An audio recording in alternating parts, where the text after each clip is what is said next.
Hello and welcome back to my channel. Today you'll be learning a story written by Shantini Govindan. The story's title is The Miser. Now, who is a miser? So, a miser is a person who is reluctant to spend, sometimes to the point of foregoing even basic comforts and some necessities in order to hoard money or other possessions. So, doesn't want to spend much. A pinch penny. Once upon a time, there lived a wealthy man called Surender. Surender was so wealthy that he had 3 huge barns heaped high with gold and silver, rare diamonds, and precious stones. But he was a terrible miser too. He was so stingy that he was loath to spend any of his carefully hoarded treasure. He bought the cheapest and the dowdiest and the most ordinary clothes for his children. For food, he stopped just short of starving his family. They supped on gruel most of the time so that more money could be saved. So here we come to know that there was a very wealthy man called Surender. He was so wealthy that he had 3 barns. Barns are nothing but it's a large farm building used for storing something. He had 3 huge barns where he had filled it with gold, silver, diamond, all the precious stones, everything.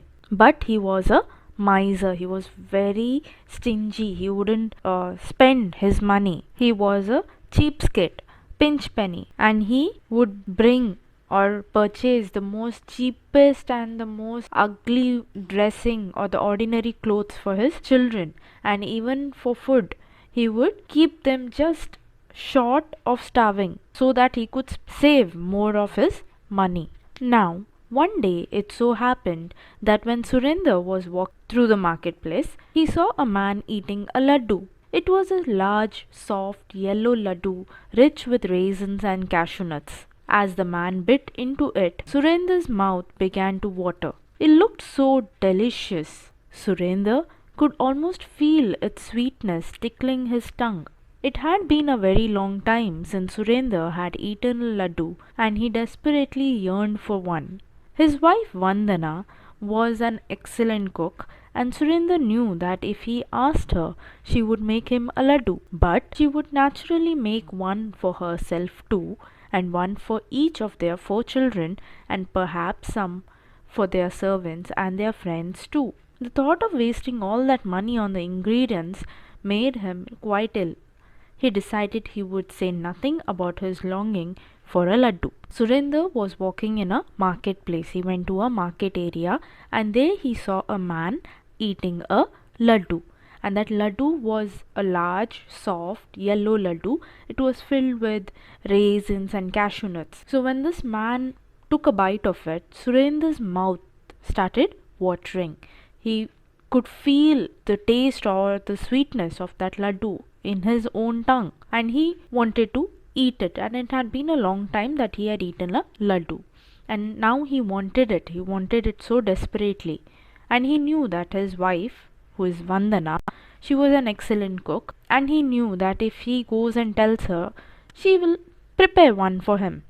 But naturally she would make one for herself, for their 4 children, and for their servants, for their friends also. So since this person is a miser, he's doesn't want to spend money, he started thinking that why should I waste all this money? He decided that he would not say anything that to his wife about wanting for a laddu. When he got home, Surender found that his craving for a laddu would just not go away.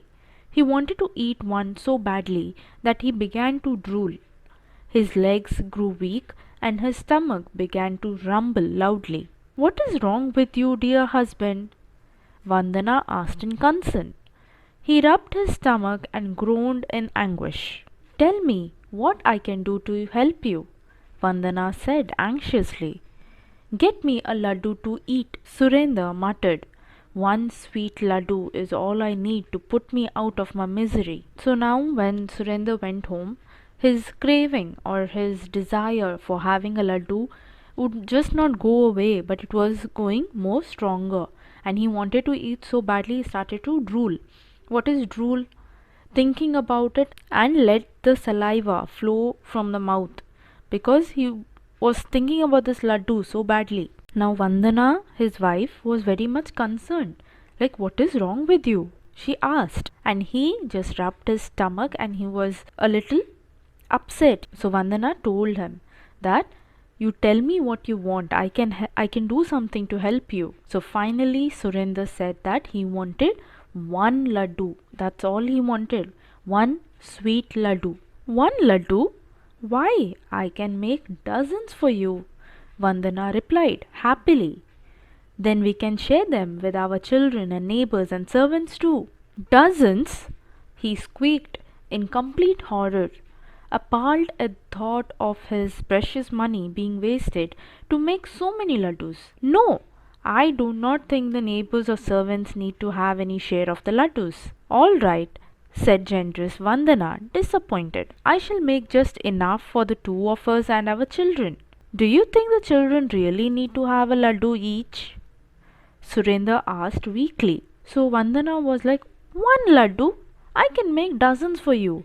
And then we can even share them with our children and neighbors and servants, everyone. So he was shocked. Dozens?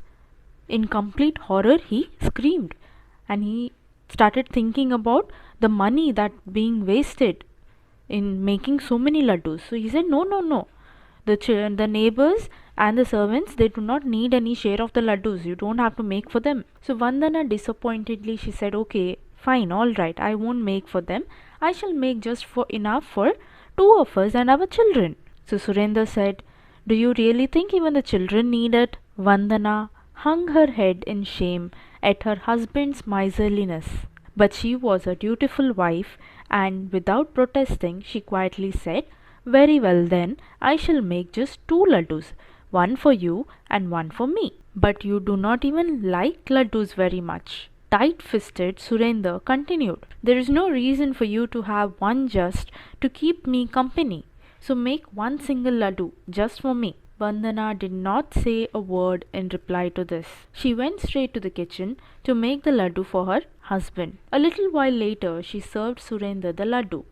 It was large and sugary and crumbled deliciously in Surender's eager mouth. How greedily he devoured it without even the slightest bit of remorse that he was not sharing even a crumb with his family. So finally, Vandana, she put her head down in shame because of her husband's miserliness. But she was a very dutiful, obeying wife, and without protesting, she said, okay, fine, I'll just make two laddus, one for you and one for me. Surender was like, you don't even like laddus very much, so you don't have to make a reason just to give me company, that's why you're having a laddu. You don't have to do that. Make one single laddu just for me. So Vandana, again, she did not say a word for this. She straightly went inside the kitchen and she started preparing the laddu for her husband.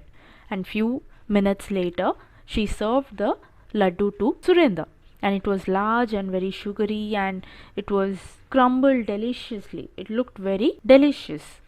And Surender, he ate it very greedily. He devoured it without even asking or sharing it with his family, not even a bit of it. Now, it so happened that when all this was going on, Sakka, the king of the gods and ruler of the heavens, peeped out of his magnificent palace high in the heavens. In all the aeons I have lived through, I have never seen such a terrible miser, he cried. It is time that I teach him a lesson. The next day, when Surender went for his morning walk, Sakka assumed Surender's own form and walked in through his front door. Today, I am going to share my wealth, he said to an astonished Vandana. So throw open the door of my treasure houses and invite all the townsfolk to take what they wish. Bless your change of heart, Vandana exclaimed delightedly to the make-believe Surender. She dispatched a servant immediately to summon all the people and threw open the doors of the huge barns. When all this was going on,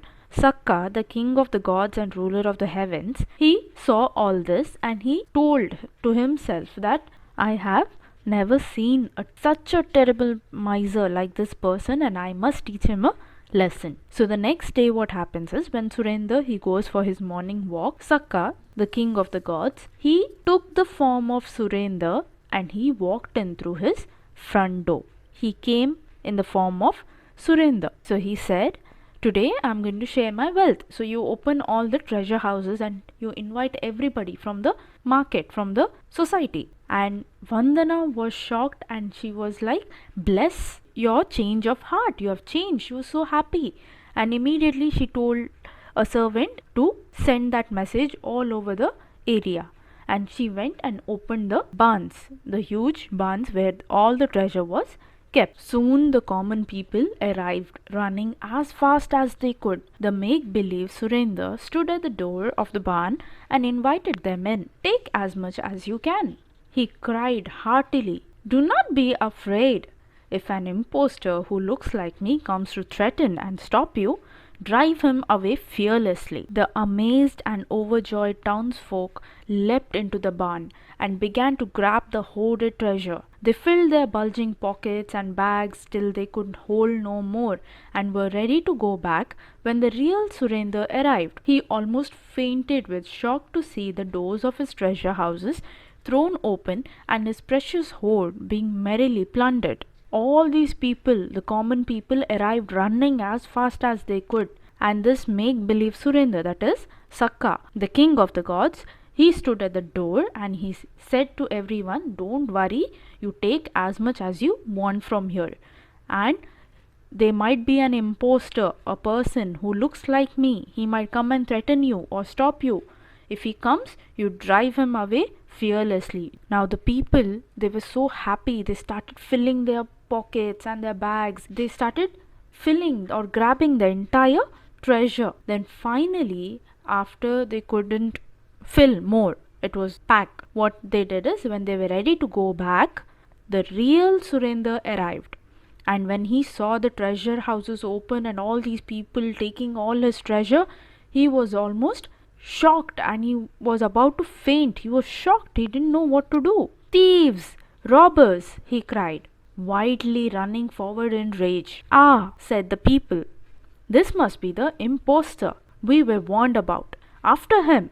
They began to chase the real Surender. A bewildered Surender ran to the king's palace where he threw himself before the king. Your Majesty, he cried in anguish, I am being robbed and looted of all my treasure by the people of the town. When I protested, they began to chase me. But I heard your own servant invited them to do so. The king exclaimed, did you not give him the order yourself? Never, said Surender, uttering a strangled cry. Let the one who gave the order be brought here at once. Surender, the real Surender, was angry. He started running wildly in anger in front of them and he started calling them thieves, robbers. And those people, they said, this must be the impostor that we were warned about, that he might come and tell us to stop. Let us chase him. And they started chasing him. Now Surender was shocked that the people are chasing him. So he ran away to king's palace and he told to the king. He cried to the king, saying that all these people are robbing me, they are looting me, all my treasure. So please, when I went and protested, they began to chase me. So the king says, but I heard that your own servant invited them to do so. You did not give the order. So Surender was like, never, why will I? You call the person who has done this at once. The king sent a messenger to Surender's house, and soon the make-believe Surender arrived with Vandana and the children. The real Surender shrieked when he saw the impostor. You are a fraud, he cried. The make-believe Surender glared back at him. Now it is you who is a deceiver. The puzzled king looked from one to the other. I cannot tell the difference between the two, he told a speechless Vandana. So now you have to decide which one is your husband. I shall ask them each a question, Your Majesty, Vandana replied quietly. She turned to the god Sakka and asked, is it better to be generous to yourself, your family, your neighbors and friends, or your servants? The king gave an order saying that everyone should come to their palace. The make-believe Surender arrived with Vandana and his children. And when he saw this make-believe Surender, the real Surender, he was shocked and he said, "You are a fraud." So the make-believe surrender, that is Sakka, he also stared at him and he said, "No, you are a deceiver, you are a fraud." Now the king was puzzled because he couldn't tell the difference between the two. So he tells Vandana, "I cannot say who is the real one, so you have to decide which one is your real husband." So Vandana says, "I will decide who is my husband by asking one question to each of them." And she asked God Sakka first, "What is better? Is it better to be generous to yourself, or your family, or your neighbors, or your friends, or your servants?" "To all," Sakka replied promptly. "When you are generous, others also become generous, and so everyone is happy and prosperous." Then she turned to Surender. "Is it better to be generous to yourself, your family, your neighbors and friends, or your servants?" "To none," Surender howled in wrath. "Being generous only wastes precious wealth that can never be recovered." Vandana gathered her children close, and squaring her shoulders, she drew close to God Sakka. "Your Majesty," she said solemnly, "this is my true husband Surender." So Sakka immediately replied, "To everyone, because if you are generous, others also become generous and everyone is happy and prosperous." Then she turned towards Surender and she asked the same question to him, the real one. So he was in anger and he said, to none. You won't be generous. It's waste. You are wasting your precious wealth." So Vandana, she gathered all her children close, the four of them, and she went and stood next to God Sakka and she says, "Your Majesty," to the king, "this is my true husband. This is my Surender." Surender let out an agonized cry of grief and disbelief. "No, my dear wife and children." At this, God Sakka stepped forward and with a blinding flash of light reverted to his original form. "I am not Surender, but Sakka himself," he said to the king. "I came down from the heavens just to teach this petty and mean miser a lesson." He turned to a trembling and woebegone Surender and said, "Do you see what your miserliness has done? Even your own wife and children do not want you." Tears sprang into Surender's eyes and he sobbed inconsolably. "Your only hope for salvation is for you to stop being a miser." Sakka said, "Can you bring yourself to be more generous?" Surender paused. "Yes," he said reluctantly. "I will try to be a little more generous." Now Surender was shocked and he started crying and he's saying, "No, my wife, my children." At this point, Sakka, God Sakka, he stepped forward and in a blind flash of light, he changed into his original form. And he says that I am not Surender but Sakka himself. And I came down from the heavens to teach this miser a lesson. And then he turned towards Surender, who was trembling and crying. And he says, you see what you have done? What your miserliness has done to you? Even your children and your wife do not want you." And at this point, Surender started crying very badly. And then Sakka says that only hope for you is stop being a miser and can you be more generous now? So Surender says that he will try, obviously, he will try to be more generous. "You will have to be a lot more generous," warned Sakka, "or I will be back for you." God Sakka vanished in a cloud of smoke. Surender embraced his wife and children happily. "I am so relieved that this ordeal is over," he told Vandana. "Shall we celebrate?" Vandana asked shyly. "I can make dozens of Ladoos." "Dozens of Ladoos?" The words rose sharply to Surender's lips. Once more he felt faint at the thought of all the expense, but he clenched his fist and swallowed the words that came spontaneously to his tongue. Instead, he nodded his head and said very softly, "Very well." So Sakka, before vanishing in a cloud of smoke, he says that you have to be more generous or else I'll come back for you. And he vanished. Now Surender was so happy, he went and hugged his wife and children and he was like, I'm so relieved, I'm so happy that everything, all this misunderstanding and everything is over. So his wife says, can we celebrate? I will make lots of ladoos. So again, when he heard dozens of ladoos, he thought about all the expense, and again he started thinking again, should we spend so much? But then he clenched his fist. He made it a fist. He swallowed the words. He didn't tell it, but instead of that, he nodded his head and he said very softly, very well. That is okay, fine. Let's do it. So, the main point of this lesson is not to be greedy or miser. Try to spend what you have with yourself and share the happiness with others. So, in case you have any doubts, please comment below. I do hope you have understood this wonderful lesson and you have understood the moral of this story. And keep watching and do subscribe for my channel for more videos. Thank you.